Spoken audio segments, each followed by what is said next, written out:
Alunos, vamos continuar a nossa aula falando um pouquinho da história em quadrinhos, que foi o nosso assunto da primeira parte, onde nós aprendemos a ler as histórias em quadrinhos.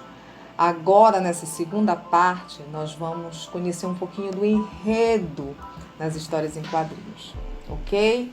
Então vamos lá. Quadrinhos, né? No Brasil, as revistas de histórias em quadrinhos também são chamadas de gibis. A razão desse nome foi o surgimento em 1939 de uma revista em quadrinhos chamada gibi, palavra que significa moleque. Ela se tornou tão popular que acabou emprestando seu nome a todas as revistas de histórias em quadrinhos que surgiram depois. Além da palavra gibi, existe o termo gibiteca, né, que na verdade é um local, um espaço onde se armazena esses gibis. A história em quadrinho, ela também vai apresentar um narrador.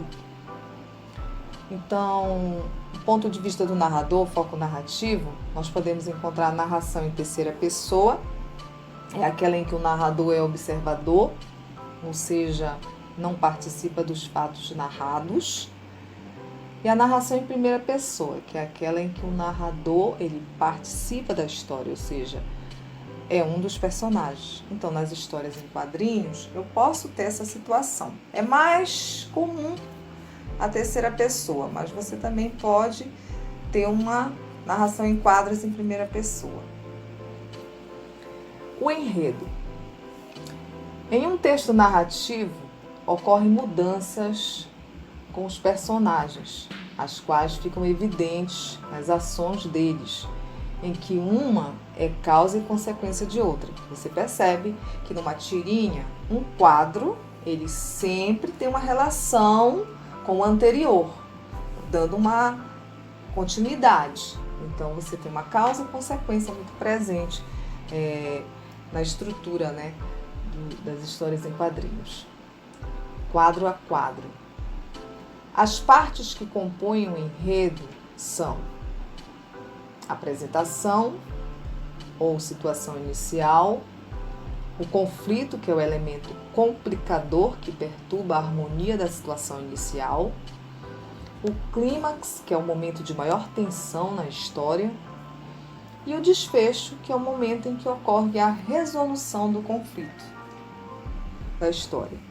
Então vamos ver isso aí numa prática, porque na verdade isso aqui é só uma introdução.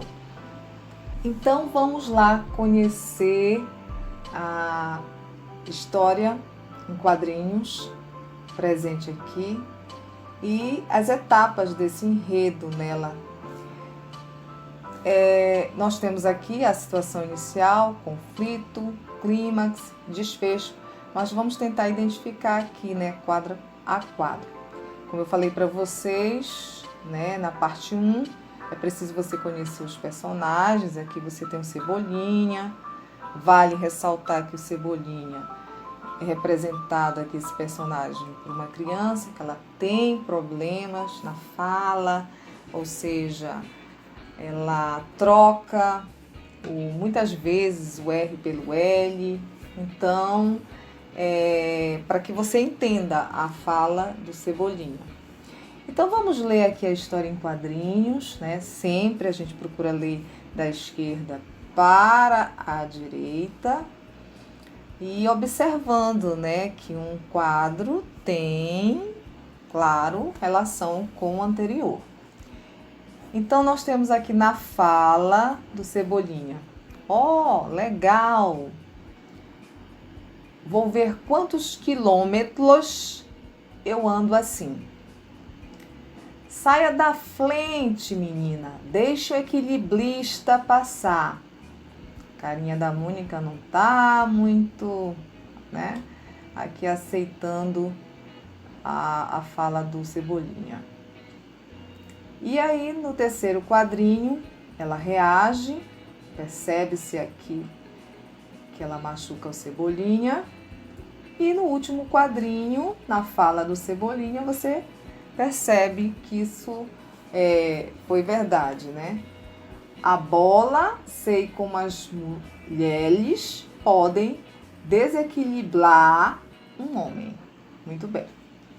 Então, ele reforça a atitude dela, da Mônica, no terceiro quadrinho.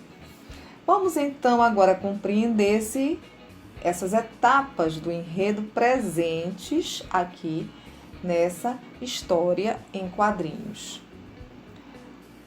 Nós temos aqui no primeiro quadrinho uma situação inicial, ou apresentação. Neste momento inicial da narrativa, o personagem Cebolinha está brincando de se equilibrar no meio-fio, tá aqui, ele está no meio-fio da calçada. O leitor identifica um dos personagens e o espaço, no caso, que seria o personagem Cebolinha e o espaço que é a rua, o local onde ele está. No segundo quadrinho é o conflito, nós temos um conflito presente aqui, representado aqui pela personagem Mônica. Conflito, elemento que perturba a situação inicial. Outro personagem, a Mônica, fica na frente do Cebolinha, impedindo de continuar a brincadeira. Cebolinha reage sendo mal educado com ela, ou seja, aqui você tem a Mônica, né? É o conflito aqui. Impede o Cebolinha de continuar. E no terceiro quadrinho, nós já temos o clímax. A história atinge o seu momento de maior tensão. Mônica reage batendo no Cebolinha. Então, aqui ela toma uma atitude. Muito bem. E, por fim, nós temos o último quadrinho com o desfecho, que é o final da história. Cebolinha, dolorido, termina a brincadeira e afirma entender como as mulheres desequilibram os homens. E a Mônica vai embora. Então, você percebe, além dos balões de fala do personagem, você tem aqui umas linhas cinéticas que, de uma certa forma, esclarecem, dão à história em quadrinhos uma maior clareza para o leitor. Então, vamos conhecer também um pouquinho dessas linhas cinéticas e esses balões de fala para que eles ajudem na compreensão da história em quadrinhos. Então, o que são as linhas cinéticas? Como as tirinhas são textos curtos, é preciso que elementos visuais e verbais concentrem um grande número de informações. As linhas cinéticas indicam para o leitor movimentos de elementos e personagens das histórias em quadrinhos. Então, aqui você tem no primeiro quadro, né?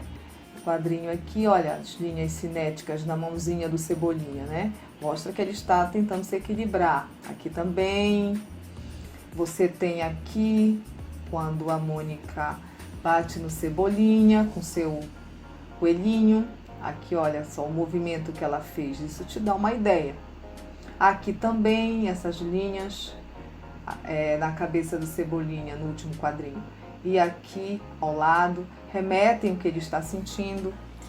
Então, ajudam muito na compreensão. Essas linhas cinéticas são essas que nós encontramos nas histórias em quadrinhos. Mas fora essas linhas cinéticas, nós temos os balões de fala, né? Que aqui é o que está mais evidente, aliás, é o único que tem.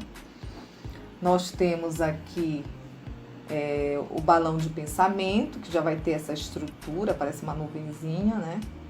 Aqui nós temos o do grito, ou seja, quando está falando alto.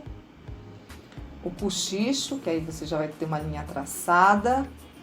Esse aqui não é muito comum, mas aparece em alguns casos, né, quando eles estão apaixonados. A ideia com uma lâmpada, quando eles querem representar que a pessoa teve uma grande ideia. Então, esses balões você encontra nas histórias em quadrinhos, e quando você conhece bem a estrutura deles, aí facilita mais ainda a compreensão da história em quadrinhos. Por fim, nós temos a pontuação, que também faz parte das histórias em quadrinhos e que ajudam a compreendê-la.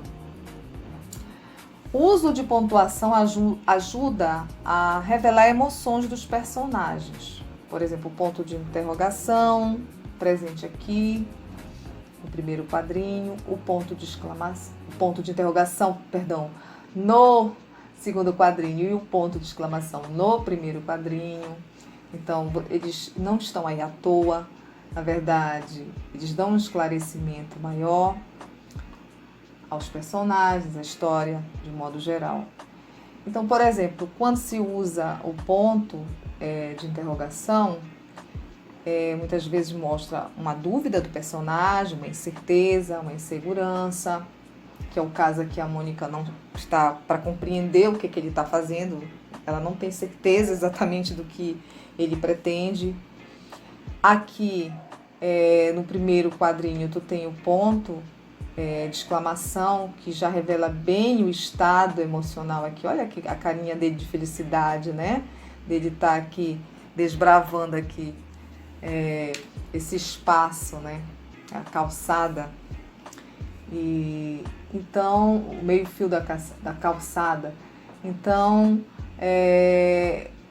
você tem aqui o ponto de exclamação remetendo isso aí, né? Como ele se encontra, o personagem, nesse momento. E temos também, mas não está aqui presente, mas eu posso até resgatar o anterior, que é as reticências, né? Que é a falta de ideia, a incerteza, a interrupção. A gente pode estar voltando aqui para estar vendo aqui onde é que está presente. Não, aqui não tem as reticências, mas geralmente dá essa ideia. A falta de ideia, a incerteza, a interrupção. Houve uma interrupção na fala, ou seja, ainda se iria dizer mais algumas coisas, mas parou ali. Então, usa-se também as reticências. Então, de uma forma geral, esses elementos básicos são os que vocês precisam saber para entender uma história em quadrinhos. Mas é claro que a gente vai estar aqui aprendendo muito mais coisas, né? Para que no final de tudo isso aqui você possa estar fazendo, construindo a sua história em quadrinhos. Então, essa seria a nossa proposta para hoje, você conhecer esses elementos, você está tentando identificar a partir de agora, quando você for ler um gibi que você gosta, não necessariamente da Mônica, pode ser um outro, e aí você vai ali estar identificando esses elementos, para quando você for fazer a sua história em quadrinhos, você não esqueça também de usar. Ok, gente? Então, nós vamos parar por aqui, vamos sempre seguir conectados e aprendendo juntos. Beijocas e até a nossa próxima aula, provavelmente com a resolução de algumas questões. Eu vou precisar que vocês tenham o livro e no caso, também a produção o caderno de produção de texto em mãos, para que a gente possa estar, enfim, resolvendo algumas questões aqui do livro e também do caderno de produção de texto. Ok?